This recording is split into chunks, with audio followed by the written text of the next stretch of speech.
Minsan,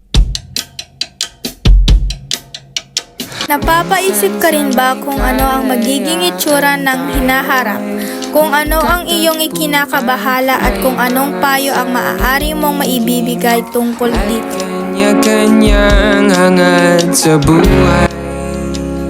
Hi guys, we will be conducting an interview today with Sir Ian Figueras, and he will be answering 3 questions from our Futures Thinking activity, which is 1. What do you think the world will look like in 2050? 2. What are you most excited or worried about in the future? And 3. What advice would you give the youth today about creating a better future? First of all, my name is Franklin Ian Figueras. I am a faculty here in NWU, and the question was, what do you think the world will look like in 2050? Wow, I'll be like 61 years old at that time, probably. Yeah, definitely I'll be 61 then. Maybe for the country, the Philippines, because of what is happening now on the upheaval of the government, especially in those controversies regarding malversation of funds and in the Department of Works and Highways, probably our government will have, the citizens of the Philippines will have a better government in the year 2050 with the digitalization of everything, and up to I think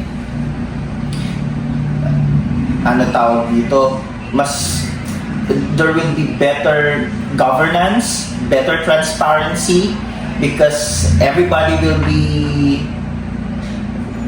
be demanding from the government that all the funds will be,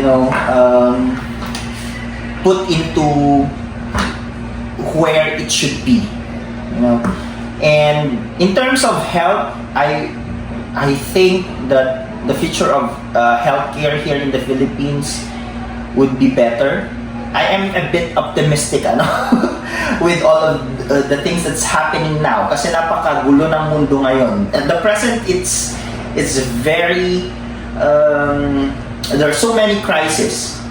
And I hope that in 25 years from now, it will be better because of the things that's happening now, Some says we need a 3rd world war, and I hope it won't happen.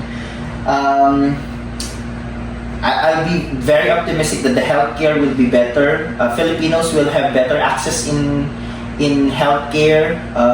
More families are living better. The longevity of every Filipino will be probably at least 90 years old. Everybody will be reaching that age with a healthy mind and body. And yung access natin sa medicines would be better. Affordable medicines dito sa Pilipinas because of, like what I've said, better governance. So our healthcare would be better. In terms of technology, I wish, or I am seeing that in 2050 will be more, because of the advancement of AI, we'll have more acceptance and the use of AI, and in terms of healthcare, in terms of the judiciary aspect of governance, yung laws natin, and implementation of these laws, yung executive functions ng government, mas data-driven sila because AI will be a supplement of how we manage things, The downside of that probably will be kung magiging reliant tayo with the AI or probably robots. I am seeing a world now where robots will be a norm in the future. But in 25 years time, hindi pa masyado siguro, but probably in 50 years pa, we will have better robots who can help us with physical things na physical aspects of the work that we do. What else? In terms of research, syempre mas madali ang pag-research natin because of the advancement of technology and AI use. I do wish that and I hope hindi kapag if I wish, it will just be a wishful thinking. I'm not seeing it in the future, there will be jobs that will be replaced by AI, by robots, by computers. The industry will be not as will be more advanced, hindi kagaya ngayon, especially those data processing jobs like accounting, teaching, pwede din, but there will be a lesser faculty. Ano pa ba? Law enforcement will be better kasi nakikita ko naman that mas maganda na yung we are going towards that. In terms of our ano pa ba yung mga tinitignan natin, sustainable development goals, there will be new sustainable development goals in 2050. Hindi na yung ngayon. Oo. Ilan ba yung sustainable development natin ngayon? To 15 yata. And I'm sure in 2050 there will be another set of sustainable development goals. When it comes to natural resources,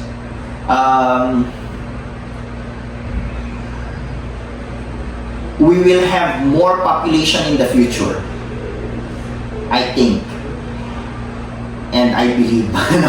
We will have more population in the future, so more infrastructures.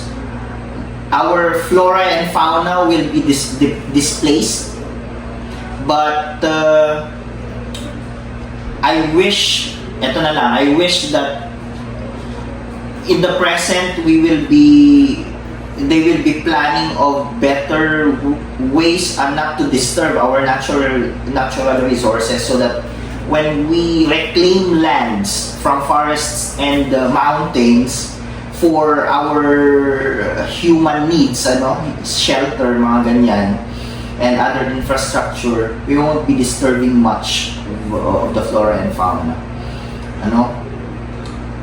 The Philippines will be, nakikita ko na, will not be a tiger cub in Asia anymore in 2025, but it will be a dragon of Asia. Mas maganda, diba?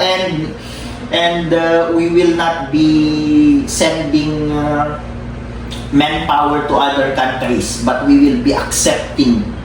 So I think that's the future of the Philippines, because the citizens now have mas marami na ang mga wise voters, right? There are many educated voters in 2025, and all of that will fall into the right places kapag maganda ang governance. Okay? What else? Kita ko sa mundo and sa Pilipinas, okay? And as well as sa healthcare. Next is what are you most excited or worried about in the future? What I'm worried about in the future is the replacement of the human touch in all the service industries. Okay? Like for example, in the teaching profession, where right now it is being challenged by the use of AI, right? And I'm sure when we go forward with that, there will be more acceptance in the AI and integration of AI in the future, much more with the use of other tools like computers and machines in teaching. Distant learning is a norm now, and I'm sure in the future ganun din, may distance learning. There will be in the education sector, there will be anong tawag dun? There will no longer be limits on what we can learn. But at the same time, I am afraid that the future will have yung nawawala yung human touch because of we will be relying more on technology. Yes. Much more on the healthcare. Mind you, China is pioneering on using. They already pioneered a hospital that has no manpower. They only have robots who will serve the patients. Okay? So, if that will be a norm in the future,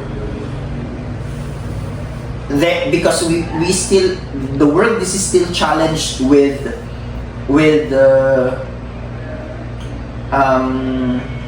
understaffed healthcare, diba? So one of the proposed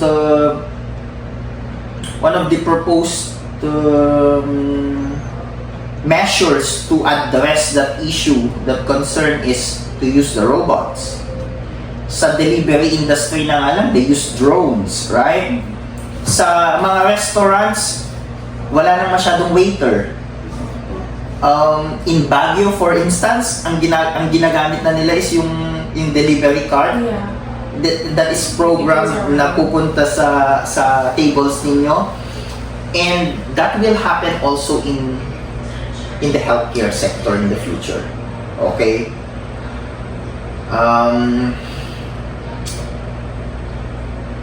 So yun yung nakikita ko na that's what I am worried about. Another thing that I'm worried about is war.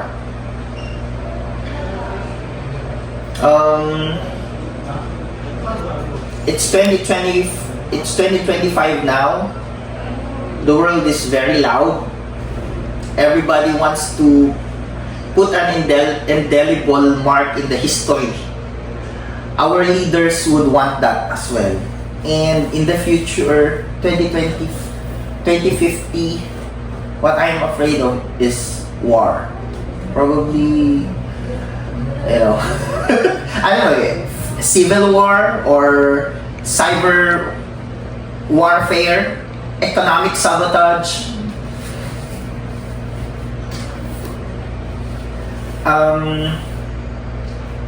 There will be countries that is still on the map today, and in 2050 it's probably being ruled by another government. That's what I am worried about. Ukraine, for instance, Taiwan, Hong Kong, what, diba? So in 2050, the Philippines. The Philippines, I don't know, because we are an archipelago, some regions here in the Philippines want independence or autonomy. So probably one major island in the Philippines might be another country in 2050, diba? So those are the things that I'm worried about. Instead of us become united, we will be more divided. Yun yung worry ko. What else? In terms of health, probably with the global warming and the melting of the ice glaciers, there will be rising temperature. Are we going to evolve?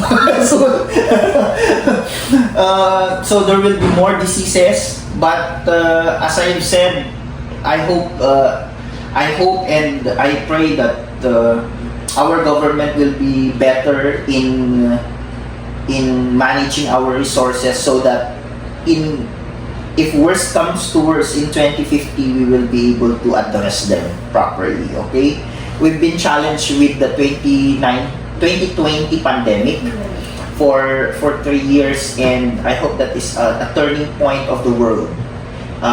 We've survived the pandemic, and I'm sure we will be able to survive the next pandemics. Okay?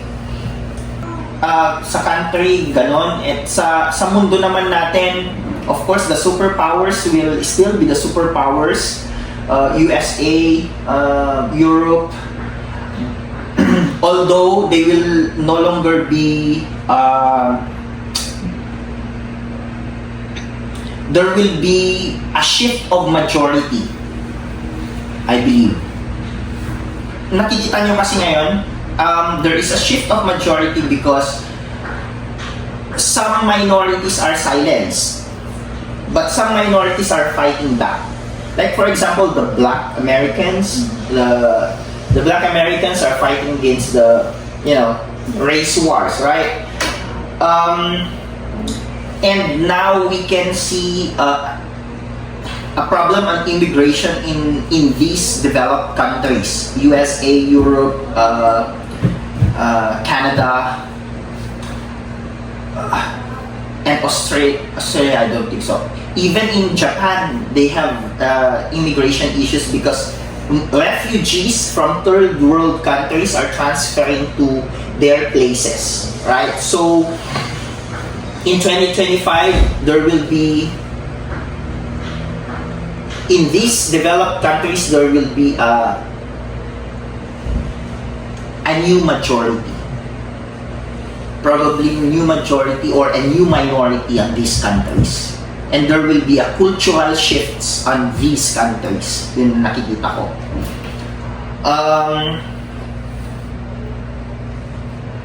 In the peacetime setting, still the Philippines is a major player in keeping the peace in this region, dito sa Southeast Asian region. Napaka-strategic pa rin ng Pilipinas. So we will take advantage of that. Probably here in the Philippines there will be US bases.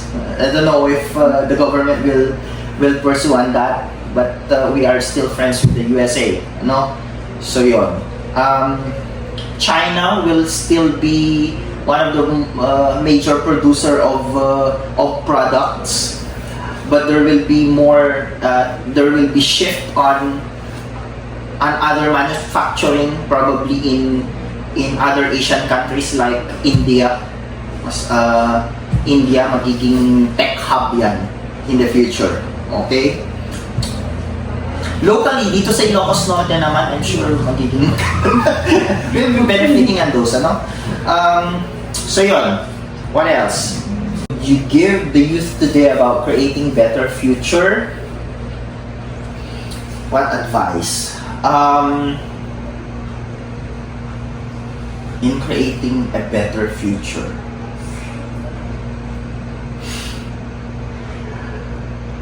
Be a wise voter. Be a better voter, okay? Be a wise voter. Napaka-political ng statement na to, but why not, diba? You are the future. Strive to be a leader. And study. Everything is, you should know better than anyone else. And be irreplaceable, be more disciplined, okay, but less complaining. Instead of us complaining, we should find ways on how to address things, okay, on our own.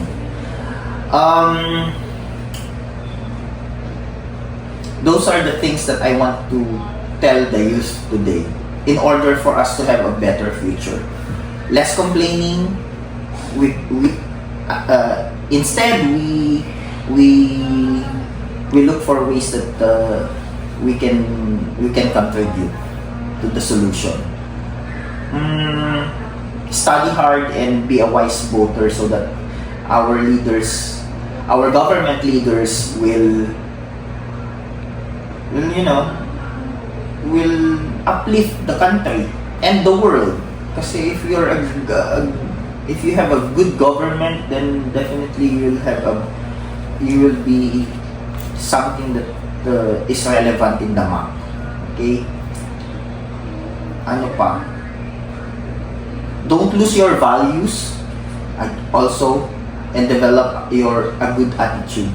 Okay, NWU is preparing preparing students that are relevant and that are resilient in the future, so may i-inculcate nyo na sa mind and body and soul niyo yung champs natin, okay, dito sa NWU, because those values are timeless, okay, timeless, they will exist in the future, okay, so yun na yun. Thank you very much. Sa ilalim ng isang bubong, mga sikretong ibinubulong. Kahit na anong mangyari, kahit na saan ka man.